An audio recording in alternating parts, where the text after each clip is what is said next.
guys, what's up? This is Blaze the Movie Dad. Someone might be wondering why this video isn't part of my retrospective series. Then allow me to explain. You see, my retrospective series isn't just about giving my opinion on past videos that I made. It's also about giving some background information and giving some behind the scenes information. In this video, I'm just gonna give my fucking opinion on the video, that's it. I'm not going over the mind progress I had back then because frankly it's not important. This is kind of a review and kind of not. You see, I will be talking about the episode, give my opinion on it for sure. But it's not like my spoiler movie reviews, meaning I won't go over the episode scene by scene. Instead, I will just be talking about the most important aspects about the episode and tell you what I think of them. And it likely won't be in a chronological order either. You know, like my movie discussion videos are. So sit back and relax while I talk about what is in my opinion one of the best episodes of Pokémon Gangster. Honestly, looking back, there is one big issue with this episode. And unfortunately, it's a problem that was very common with Pokémon Gangster, as well as early episodes of Blaze's Pokémon Adventures. Thankfully, I fixed it later.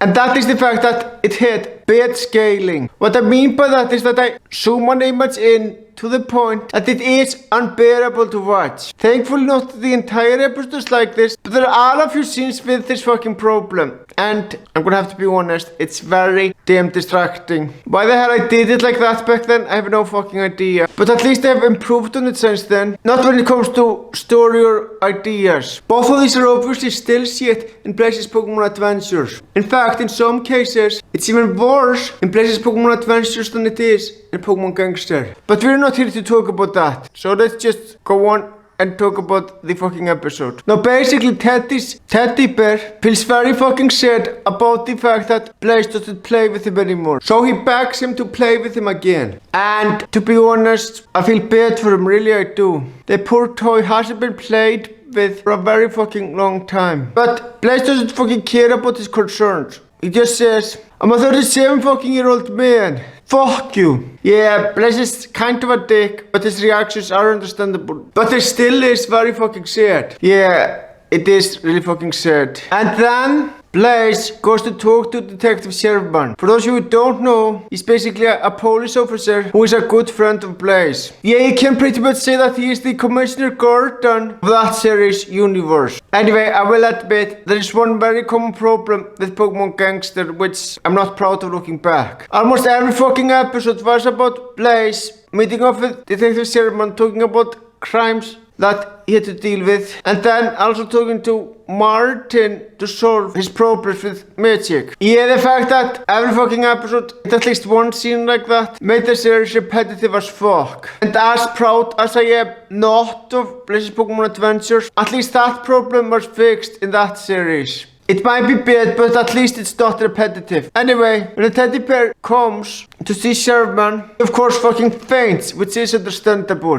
Now, Blaze tells him to fuck off, which is harsh, but it's understandable. He has had fucking enough. Now, the teddy bear tells a guy who is at Toyland about what happened, and he said that he's so sorry and they are gonna do something about it. Yeah, it's understandable. Can't see why he is sad about that. Now it's time to talk about the main villain of the episode. First off, before I bring up his name, I'm gonna talk about his design. He's basically a big teddy bear that has a mustache. It's not exactly a Hitler mustache, not even fucking close, but his mustache still reminds me of Hitler, which to be fair makes total sense. His goals are pretty similar to Hitler's goals, though I'm not getting into that since that would be too political. This is supposed to be a fun discussion, so there will be no comparisons to Hitler after this, I promise. I'm only bringing Hitler up now since his mustache does kinda remind me of Hitler, if you know what I mean. Now let's talk about the villain's name, Teddy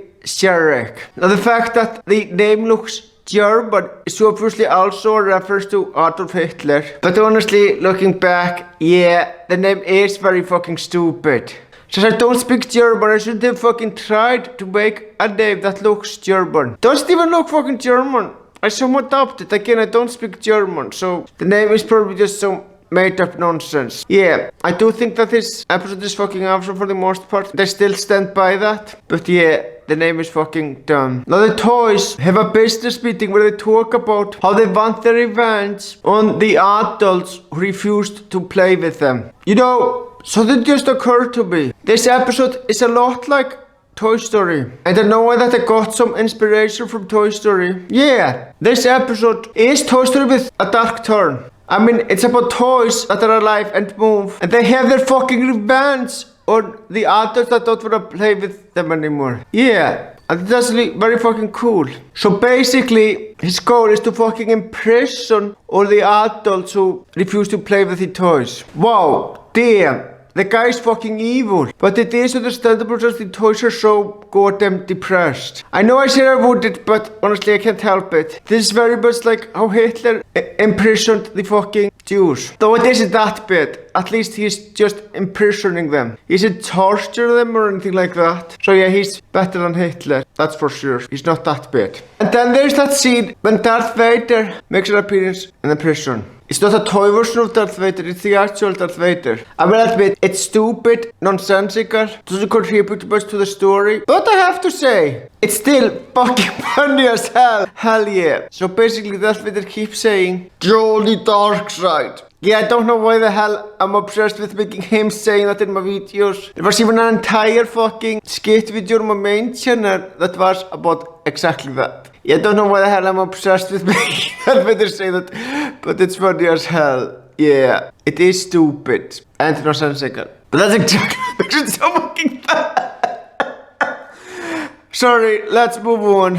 Now Gold tries to make a deal with Teddy Sherrick, and he certainly does prove that you can't reason with assholes. As a matter of fact, he proves it a lot. It's useless. Of course, this guy doesn't listen to a damn thing that Gold says and still thinks that the humans are bad. So you know what he decides to do at the end? At the end he says, "You're right. They don't deserve to be imprisoned. The toys should kill the owners instead." Wow, that is very fucking dark. Poor Gold, I feel sorry for him. He tried to set things right and it's blue in his face. And when you thought that the episode couldn't take a darker turn, it does. The toys killing their owners is exactly what fucking happened. And they do it in such a brutal way. God damn. Yeah, it is pretty messed up. And you know what? The fact that it's so messed up is exactly why I like it. And that's exactly what makes this episode so fucking awesome. Now though I do like this episode for the most part, there is one thing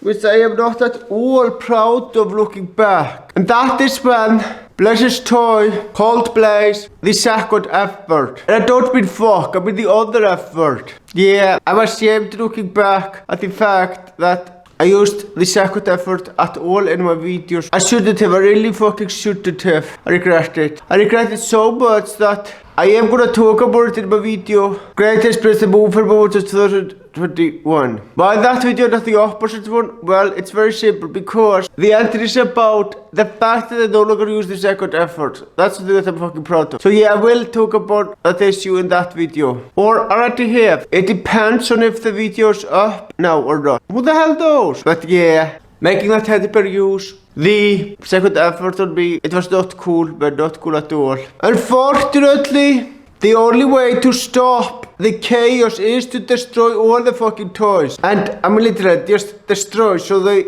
are wiped out of existence. Now Blaze is worried that it could be bad for the kids who want to play with toys, but yeah, it is the only option. And it is said that the only option left is one that is so fucking extreme. Now later on, after that happened, Martin tells Blaze, who's just the same guy who told him the only way to stop the chaos, that toys are still being malfunctioned and more toys are coming, so all the toys disappeared. Is that big of a deal? Yeah, honestly, that would take at least a fucking year, so the kids would still be screwed pretty much. But that's looking a bit too deep into it. This is a great fucking solution, and that's all what really matters. So overall, this episode is an absolute masterpiece. Is it for the best? Oh, absolutely. It's definitely, without a doubt, one of the best episodes of Pokémon Gangster. It's so great to look back at, something to be proud of, and I'm very damn proud of the episode. One of the absolute fucking best I ever made. Hell yeah. Well guys, we reached the end of the video. Thank you for watching and have a great day.